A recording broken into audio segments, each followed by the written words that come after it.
बाबूलाल गहलोत। आज कक्षा 10वीं विषय गणित अध्याय 2 वास्तविक संख्याओं का अगला तीसरा भाग पढ़ेंगे, जिसमें एक प्रमेय है। मान लीजिए p एक अभाज्य संख्या है तथा a एक धनात्मक पूर्णांक है। यदि p a² को विभाजित करता है तो हमको सिद्ध करना है कि p a को विभाजित करेगा।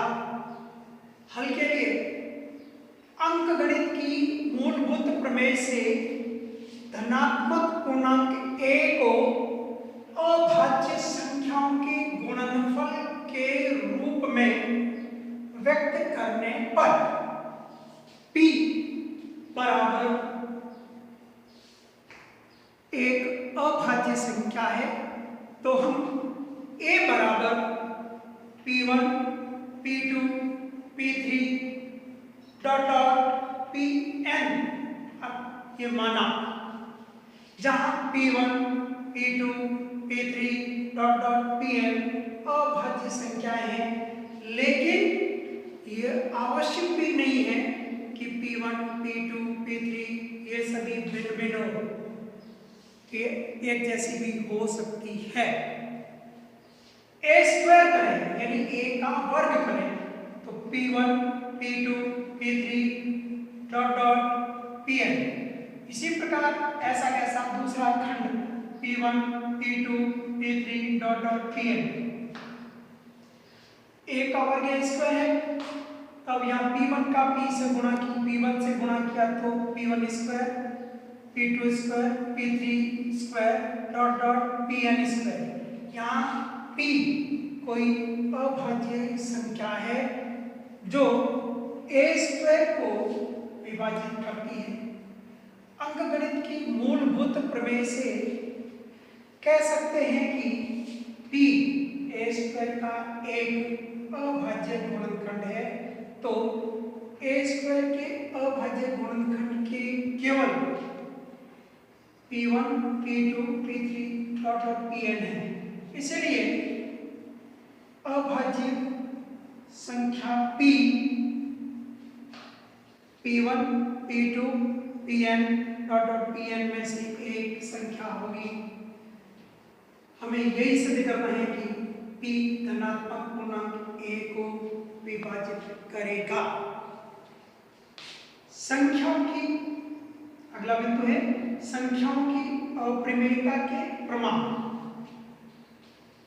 अप्रिमेय संख्याओं को व्यापक रूप से √p यानी वर्गमूल p द्वारा व्यक्त करते हैं, जहां p एक धनात्मक अभाज्य पूर्णांक है। विरोधाभास विधि से अप्रिमेय संख्याओं को उपर्युक्त प्रमेय से सिद्ध करना, जैसे सिद्ध कीजिए √3 एक अप्रिमेय संख्या है, तो हल के रूप में माना √3 एक अप्रिमेय संख्या है तो इसे p/q के रूप में लिखा जा सकता है, जहां p व q सअभाज्य जिसको को-प्राइम नंबर कहते हैं, अर्थात p और q में कोई उभयनिष्ठ पूर्णांक नहीं है। तो हम इसको p/q बराबर √3 वजन गुणा करेंगे तो p बराबर √3 q दोनों ओर का वर्ग करने पर p का p² बराबर √3 का 3 q का q² प्राप्त हुआ, जिसे समीकरण नंबर 1 लिखा। यहाँ p² 3 से विभाजित है तो p 3 से विभाजित होगा। माना p बराबर 3r, पुनः वर्ग करने पर p² बराबर 9r²। समीकरण 1 से p² का मान रखने पर 3q² बराबर 9r², q² बराबर 3r²। समीकरण नंबर 2 लगा दिया। यहाँ क्यू स्क्वायर 3 से विभाजित है तो क्यू 3 से विभाजित होगा।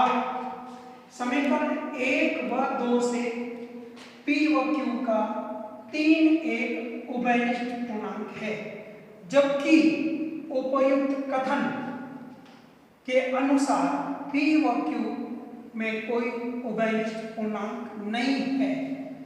अतः √3 एक अपरिमेय संख्या है। इसी प्रकार दूसरा सिद्ध करेंगे हम। 7√5 एक अपरिमेय संख्या है। हल के लिए माना 7√5 एक परिमेय संख्या है तो इन्हें P/Q के रूप में लिखा जा सकता है या लिख सकते हैं, जहां P व Q अभाज्य पूर्णांक यानी को प्राइम अर्थात P व Q में कोई उभयनिष्ठ पूर्णांक नहीं है। 7√5 बराबर P/Q लिखा तो √5 बराबर P/7Q लिखा, जहां P, Q व 7 पूर्णांक संख्याएं हैं। अतः P/7Q परिमेय संख्या होगी, जो उपरोक्त कथन का विरोधाभास है। अतः हम जानते हैं कि √5 एक अपरिमेय संख्या है तो 7√5 भी एक अपरिमेय संख्या होगी। इसी प्रकार आगे परिमेय संख्याओं में दशमलव प्रसार किस प्रकार का होता है यह समझना है। तो दशमलव प्रसार मुख्य रूप से 2 प्रकार का होता है। नंबर 1 शांत दशमलव प्रसार, नंबर 2 अशांत या अनवसानी दशमलव प्रसार। अब हम शांत दशमलव प्रसार को परिभाषित करेंगे। जब किसी परिमेय संख्या के अंश p में हर q का भाग दिया जाता है तो भागफल में दशमलव के बाद सीमित अंक ही आते हैं। यह तभी संभव होता है जब हर q में केवल 10 अर्थात q का मान 2 या 5 या इनकी घातों के गुणनफल के रूप में हो, शांत दशमलव प्रसार होता है। जैसे 5/4 भाग दिया प्राप्त हुआ 1.25। इसी प्रकार अशांत दशमलव प्रसार। अशांत दशमलव प्रसार मुख्य रूप से 2 प्रकार के होते हैं। नंबर 1 आवर्ती अशांत दशमलव प्रसार, नंबर 2 अनावर्ती अशांत दशमलव प्रसार।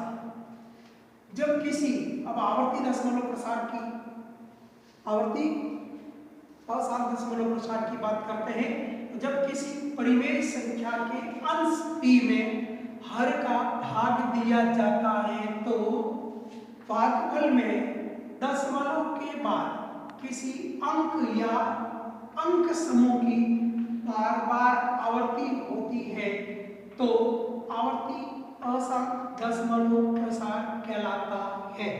जैसे 10/3 बराबर 3.33 अनंत तक बढ़ता जाएगा। इसी प्रकार अनावर्ती अशांत दशमलव प्रसार किसी संख्या में दशमलव के बाद अंकों की कोई आवृत्ति नहीं होती हो, लेकिन अंकों का आना समाप्त नहीं होता है। जैसे पाई बराबर 22/7 भाग देने पर 3.146 अनंत तक चलता रहेगा। इसी प्रकार 0.12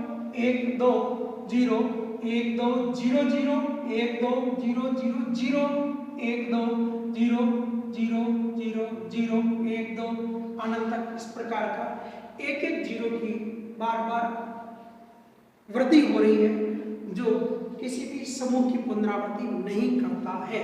इसीलिए यह अनावर्ती अशांत दशमलव प्रसार कहलाता है। यहाँ अनावर्ती अशांत दशमलव प्रसार जो होता है हमेशा अपरिमेय संख्या होती है। शेष सभी शांत और आवर्ती दशमलव हमेशा परिमेय संख्या होती है। हम यहाँ बिना विभाजन विधि के बताएंगे कि निम्न परिमेय संख्याओं के दशमलव प्रसार शांत है या अशांत आवर्ती है। यदि शांत दशमलव प्रसार है तो उसको दशमलव में भी बदलेंगे। जैसे 17/8, 17/8 का अभाज्य गुणनखंड किया 2 × 2 × 2 तो 17/2 बन गया। दी गई परिमेय संख्याओं का हर क्यूब 2 की घात m के रूप का है, अतः यह शांत दशमलव प्रसार है। दशमलव में व्यक्त करना, अब दशमलव में कैसे व्यक्त करेंगे यह देखना। 17/2 की घात 3 है तो हम 5 की घात 3 बट्टे 5 की घात 3 से गुणा करेंगे ताकि हर में 2 और 5 की घात समान आ जाए। तो ये हो जाएगा आगे 17 × 5 की घात 3 यानी 125 बटे 2 और 5 का गुणनफल घात 3 कॉमन हो गए। 17 और 2 125 का गुणा किया तो 2125 प्राप्त हुआ बट्टे 10 की घात 3 बराबर 2125 बट्टे 1000। दशमलव लगाएंगे 2.125 प्राप्त हुआ जो अशांत है, जो शांत दशमलव प्रसार है। 64/455, 64/455 का अभाज्य गुणनखंड 5 × 7 × 13 प्राप्त हुआ। अब दी गई परिमेय संख्याएं 2 बट्टे यानी परिमेय संख्या का हर क्यूब 2 की घात n × 5 की घात n के रूप की नहीं है, अतः यह आवर्ती अशांत दशमलव प्रसार है। इसको यही छोड़ देना है, दशमलव में नहीं बदलना। 23/2 की घात 3 × 5 की घात 2 अगला क्वेश्चन दिया हुआ है। तो दी गई परिमेय संख्याओं का हर क्यूब 2 घात m × 5 घात n के रूप का है, अतः यह शांत दशमलव प्रसार है। 23/2 की घात 3 × 5 की घात 2, यहाँ पर 2 की घात 3 है लेकिन 5 की घात 2 ही है तो 5/5 से गुणा करेंगे ताकि 5 और 2 की हर में घातांक समान हो जाए। 23 का 5 से गुणन किया 115/2 × 5 घात 3, 115/10 की घात 3, 115/1000। दशमलव लगाएंगे तो 0.115 जो शांत दशमलव प्रसार है। इसी प्रकार 129/2 की घात 2 गुणा 5 की घात 7 गुणा 7 की घात 5 दी गई परिमेय संख्याओं का हर 2 घात m × 5 घात n के रूप का नहीं है, अतः यह अशांत आवर्ती दशमलव प्रसार है। इति